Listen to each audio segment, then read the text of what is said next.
High, তোমরা যারা ছাদ বাগান করো তারা জানো ছাদ বাগান করার পাশাপাশি ছাদটাকে পরিষ্কার রাখাটাও কতটা কষ্টকর, তাও আবার নিজের একার হাতে। তার উপরে আগের দিন রাত্রে হয়েছে প্রচণ্ড পরিমাণে ঝড় বৃষ্টি, আর এই বৃষ্টির জল আর আমার দেওয়া সার পেয়ে প্রত্যেকটা টবে তো আগাছা জন্মেই গিয়েছে।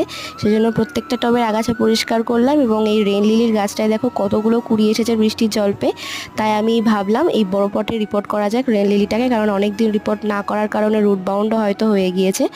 আর এই রেন লিলি গাছটার প্রত্যেকটা পাতা আমি ভালো করে ছেটে দিলাম বেশি করে ফুল পাওয়ার জন্য। আর তোমরা পুরো ছাদটার এই বিফোর লুকটা দেখতেই পাচ্ছ, কতটা নোংরা হয়েছিল, আর পরিষ্কার করার পরে কিছুটা এরকম লুক দাঁড়িয়েছে। আমি প্রত্যেকটা টবের তলায় সাপোর্ট দেবো, যেহেতু বৃষ্টি চলে এসেছিলো সেজন্য করতে পারিনি। এটা করাতে তোমাদের কিন্তু প্রত্যেকটা গাছের রুটও ভালো থাকবে, কারণ ছাদের যে তাপটা এই গরমে সেটা টবের মধ্যে সঞ্চালিত হবে না, এবং প্রত্যেকটা গাছ ফ্রেশ থাকবে, সতেজ থাকবে। তোমরা জানিও কেমন লাগলো পুরো ভিডিওটা, আর ভালো লাগলে অবশ্যই একটি লাইক করে দিও। টাটা।